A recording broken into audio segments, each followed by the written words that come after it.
So picture this. You sign a contract to buy a car. Or maybe you're renting a new apartment. Right, a standard agreement. Exactly. And there's this implicit understanding built right into that piece of paper. If the other person breaches the contract, if they just take your money and lock you out, you don't just stand in their front yard holding the document and reading the clauses out loud. No, I mean, you call someone, you call the cops or a lawyer. Yeah. You go to a judge. There's a mechanism. The paper itself isn't the power. The paper has a shadow, and that shadow is a physical consequence. But then you zoom out to the global stage, international relations, Yeah. and suddenly that shadow just vanishes. It completely evaporates. Which brings us directly to the fascinating stack of notes you sent in for us to explore today. Yeah, these were incredible to read through. Seriously, we are taking a deep dive into an essay by Dr. Lev Nemotin from his channel Uncompressed Thinking. Such a great channel. It really is. And our mission today is to examine the core of your position here.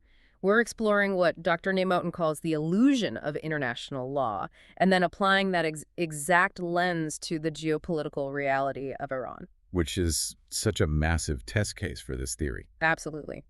Specifically, we're going to unpack your perspective on how Donald Trump's approach to Iran involved essentially copying their own negotiating strategy. You highlighted this in your notes as a brilliant strategy, Mr. Trump. Yeah, using symmetry, unpredictability, and power against evasive counterparts. Right. So let's just jump right into it. Dr. Nemotin points out that domestic law works entirely because it has that physical shadow we just talked about. The policeman, the court officer, the prison. Yeah, it's morality directly connected to a physical consequence, but international law, it presents a completely different architecture. Oh, totally. I mean, it possesses this very rich, sophisticated vocabulary. You have resolutions, condemnations, international warrants. The polished mahogany tables in The Hague. Exactly. Rooms full of simultaneous translators. But the policeman is missing. The actual physical enforcement mechanism just isn't there. It's like having a referee fiercely blow a whistle during a soccer match, right? And he dramatically waves a red card in the air. But the players on the field know the referee has absolutely no power to eject anyone from the stadium. Right. So the players just keep sliding into each other and completely ignoring the whistle. Because a resolution passed in a beautiful building in Switzerland cannot physically turn a missile around midair. Or pry open a reinforced bunker door. No, exactly. Evil or a hostile regime, they might dislike condemnation. I mean, they might find it annoying for their PR. Sure, it's inconvenient. But they only truly fear consequence. When you have law without power, you're essentially just staging theater. So the illusion Dr. Nemotin is talking about isn't that international law is worthless. No, not at all. It serves a purpose, it preserves historical memory, it names crimes, it sets a standard for civilization. Right. The illusion is the false belief that this system can somehow enforce itself just because the paperwork has an official stamp on it. Okay, wait. I have to push back here, though, because we have massive historical precedents that seem to contradict this. Like what? Well, what about the Nuremberg trials? We literally tried, convicted, and executed the architects of the Holocaust on a global stage using international law. Doesn't that prove the system works? Okay, so Nuremberg is consistently misunderstood in this exact context. It's a vital distinction. Really? How so? Well, the International Court at Nuremberg didn't persuade the Nazis to walk into the courtroom using brilliant legal reasoning, or the threat of a warrant. The court followed the army. Oh, wow. So the legal judgment followed the unconditional military surrender. Right. Nazi Germany was defeated, occupied, and physically broken first. So the tanks stopped the regime, and the law came in afterward to organize the aftermath. It's exactly. Nuremberg proves that international law doesn't just float above the world like an angel enforcing morality. It rides on the back of military victory and undeniable state power. Because without the Allied armies dismantling the German war machine? There is no Nuremberg trial. There are only more strongly worded condemnations while the atrocities continue. Okay, that makes a lot of sense. But if that physical shadow, the army of civilization marching in to arrest a dictator, if that isn't going to happen in the modern era, what do we actually use? Well, we use sanctions. Right. And this brings us to this specific test case you wanted us to examine in your notes, Iran. Yeah, because you can't easily remove an aggressive regime militarily without catastrophic global fallout, right? Yeah. So the international community relies on financial warfare. Freezing bank accounts, delaying shipping fleets, penalizing multinational companies? Yes. But as you pointed out, sanctions are incredibly messy in practice. They are just pressure. They are not justice. It's basically saying, we strongly disapprove of your actions, and we're going to make your daily operations annoying. Right. But real law says you will be stopped. Those are vastly different things. Oh, how does a regime like Iran actually experience a sanction? Well, they experience it as a puzzle to be solved, not a wall to be stopped by. Sanctions are inherently leaky. Right, they just build ghost fleets of oil tankers. Exactly. They turn off their tracking transponders, sell oil on the black market, use front companies and third-party nations. And the really devastating part is how the regime shifts the suffering. Oh, absolutely. Yeah. When the national economy shrinks because of sanctions, the elites don't cut funding to their military programs. Of course not. Or their regional proxies. No, they cut subsidies for their own middle class. They let the average citizen bear the brunt of the inflation. And then they point at the international community and say, look what they're doing to you. Precisely. They insulate their power structure from the economic pain. For decades, Iran has lived very comfortably inside the vocabulary of international legality. They know how to play the game. They do. They engage with weapons inspectors, Right. negotiate over deadlines, sign interim agreements. But their foundation is denial, intimidation, and simply outweighting those deadlines. They don't fear transparent, predictable legal grammar at all. Even a little bit. So, if a regime is perfectly comfortable swimming in a sea of strongly worded letters, what actually changes their calculation? Behavior only changes through leverage and credible uncertainty. Okay, define credible uncertainty. The adversary has to genuinely believe that continuing their current path will cost them more than changing course.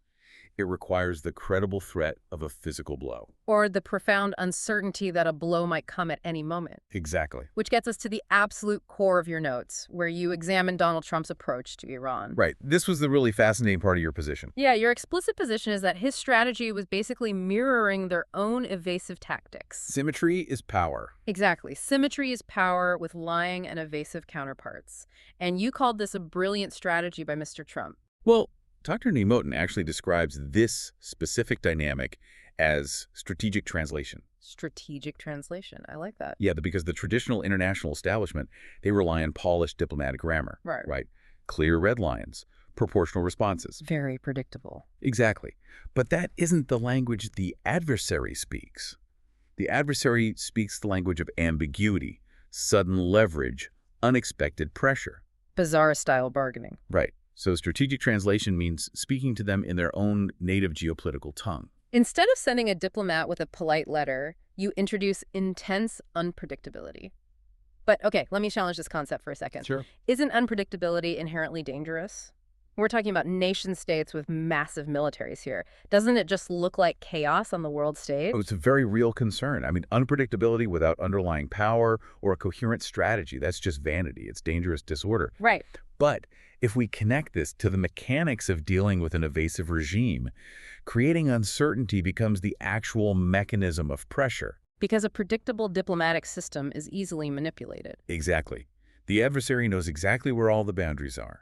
If they know crossing line A results in sanction B, they just put that in their budget. They price in the cost of defiance. Precisely. It's a simple cost-benefit analysis. But unpredictability, when it's backed by massive, undeniable state power, that is incredibly hard to price into a budget. Oh, wow. Yeah, because they don't know where the boundaries are anymore. They have to constantly ask themselves, is our next provocation going to get a back-channel warning or a sudden, devastating military strike on our assets? But how do you prevent that ambiguity from just spiraling into an accidental war? The safeguard, according to this framework, is the asymmetry of actual power. The unpredictability only functions as a deterrent because the state projecting it has overwhelming military superiority. So Iran wasn't trying to match the U.S. in a conventional war. They knew they'd lose. Right. They were just trying to survive the ambiguity. When the superpower acts unpredictably, the adversary hears profound risk and existential consequence. Not just erratic behavior. Exactly. They process that strategic translation much faster than domestic commentators do because they suddenly realize their old playbook of outweighting deadlines no longer works. So if polite institutions fundamentally can't enforce the rules and unconventional, unpredictable power is what actually changes behavior, that really forces us to rethink the moral equation of international relations. It does. We are so deeply trained by our culture to prefer institutions over power. Because institutions feel safe. Right. They sound neutral. They speak in smooth, rational paragraphs. Power, on the other hand, sounds inherently dangerous because it involves moving aircraft carriers. But Dr. Nemotin argues for a synthesis of the two, right? Civilized strength. Yes, or benevolent power. The idea is that power isn't inherently evil if it's attached to a moral framework. Civilized strength is power that possesses the absolute capacity to destroy, but actively chooses restraint. Exactly. Yeah. It hates killing, but it refuses to worship force or back down from it when necessary. In the case of Iran, applying civilized strength means the objective isn't the destruction of an ancient civilization. No, not at all. The objective is highly specific. A non-nuclear Iran that stops funding proxy wars and taking hostages. Supplying the necessary consequence to force a change in regime behavior without abandoning the restraint of a civilized nation. Which brings us to the ultimate metaphor Dr. Nemotin uses. It perfectly encapsulates everything you brought to us. The map and the vehicle? Yes. He says that international law is a map. It's incredibly useful. It tells us where civilization should go. It outlines the rules.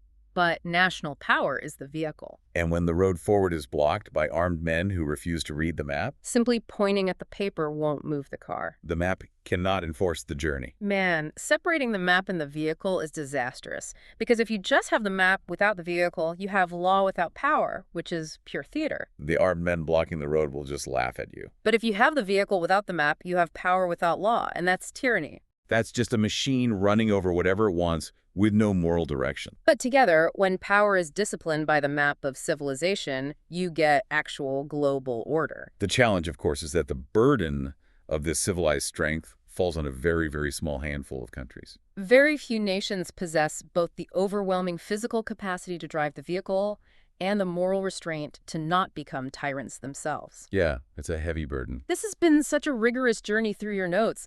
We've navigated from the illusion of self-enforcing paper law to the messy reality of economic sanctions. And we arrived right at your conclusion, supported by Dr. Nemotin's analysis, that Trump's symmetrical strategy was a necessary translation of power against a regime that only respects leverage. It really strips away the polite fictions we rely on when watching the news, doesn't it? It demands that we ask what is actually moving the pieces on the board, rather than just listening to what the pieces are saying. Totally.